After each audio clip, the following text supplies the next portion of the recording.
Hello everyone, I am Mansi Jain. Welcome to my channel. आज के video में मैं आपको बताऊंगी कि स्टॉक मार्केट क्या होता है, स्टॉक मार्केट पार्टिसिपेंट्स क्या होते हैं, तीसरा स्टॉक मार्केट को रेगुलेट कौन करता है। देखिए, इसके पहले मैंने ये stock market for beginners course जो मैं आपको करा रही हूँ अभी, ये मैंने आप इसमें 2 वीडियोस और अपलोड किए थे। पहले मैंने आपको ये बताया कि आपको जो है इन्वेस्ट करने की क्या जरूरत है, जो आपके पास अपना पैसा बच रहा है, सेविंग्स हो रही हैं, उसको क्यों इन्वेस्ट करना चाहिए।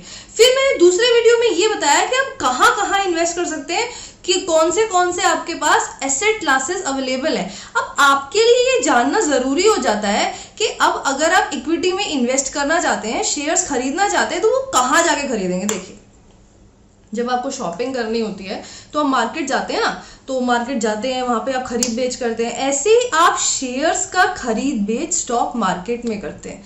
फर्क ये होता है एक नॉर्मल मार्केट और स्टॉक मार्केट में। सबसे बड़ा भाई, स्टॉक मार्केट जो नॉर्मल मार्केट होती है वो ईंट पत्थर से बनती है ना। स्टॉक मार्केट इलेक्ट्रॉनिकली एग्जिस्ट करती है।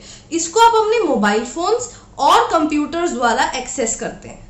और ये क्या काम करती है, आपको एक प्लेटफॉर्म प्रोवाइड करती है जहां पे आप जाकर शेयर्स का खरीद बेच कर सके।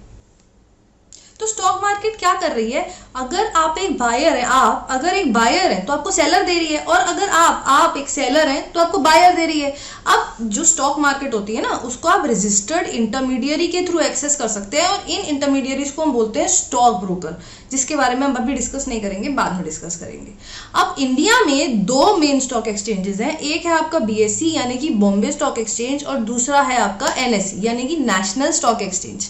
अब हम ये समझते हैं कि भाई स्टॉक मार्केट पार्टिसिपेंट कौन होते हैं। बहुत इजी है, जो भी स्टॉक मार्केट में जाके पार्टिसिपेट कर रहा है उसको हम स्टॉक मार्केट पार्टिसिपेंट बोलते हैं। जैसे कि बेसिकली इसका अगर आप सिंपल मीनिंग निकाले, भाई जो भी जाके सेल परचेस कर रहा है शेयर की, वो स्टॉक मार्केट पार्टिसिपेंट हो गया। अब इसमें कौन कौन आता है, अगर आप सोचेंगे तो खुद ही आप जो है मुझे बता पाएंगे। अभी आप 1 सेकंड 2 सेकंड लीजिए और कमेंट में मुझे बताइए कि आपके हिसाब से कौन कौन स्टॉक मार्केट पार्टिसिपेंट्स हैं।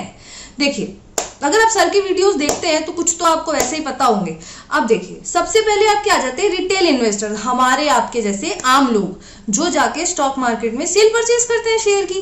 फिर आपके आ जाती हैं NRIs, जो कि इंडिया से बाहर, जो कि इंडियन ओरिजिन के ही होते हैं मगर इंडिया से बाहर बेस्ड होते हैं। फिर आपके आते हैं डोमेस्टिक इंस्टीट्यूशंस, इंडिया में बेस्ड कॉर्पोरेट एंटिटीज जैसे कि LIC ऑफ इंडिया। फिर आपके आ जाते हैं फॉरेन इंस्टीट्यूशनल इन्वेस्टर्स, जो कि नॉन इंडियन कॉर्पोरेट एंटिटीज होती हैं, जैसे फॉरेन AMCs यानी कि फॉरेन एसेट मैनेजमेंट कंपनीज। फिर आपकी आ जाती हैं डोमेस्टिक एसेट मैनेजमेंट कंपनीज, जैसे कि HDFC AMC, SBI mutual fund. तो अब इनके ये है आपके स्टॉक मार्केट पार्टिसिपेंट। इसको हम स्टॉक मार्केट पार्टिसिपेंट क्यों बोलते हैं, आई रिपीट, कि क्योंकि ये स्टॉक मार्केट में जाके पार्टिसिपेट करते हैं, स्टॉक मार्केट में जाके सेल परचेज करते हैं शेयर्स की, इसलिए इनको ये बोला जाता है। अब देखिए क्या होता है, हर जगह के कुछ रूल्स एंड रेगुलेशन जरूर होने चाहिए, क्योंकि क्या होता है, जैसे स्टॉक मार्केट है, ये एक बहुत रिस्की प्लेस है।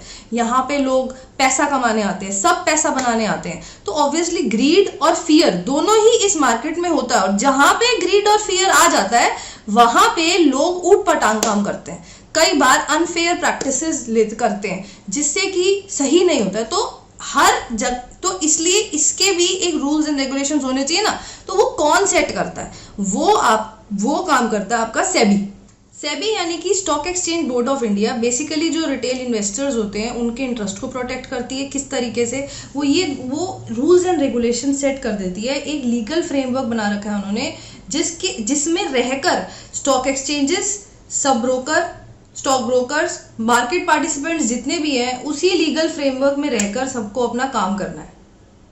उससे रिटेल इन्वेस्टर्स के इंटरेस्ट प्रोटेक्ट होते हैं। उससे ये जो सब ब्रोकर, स्टॉक एक्सचेंजेस है, ये अनफेयर प्रैक्टिसेस में इन्वॉल्व नहीं होते हैं। उससे मार्केट का ओवरऑल डेवलपमेंट होता है।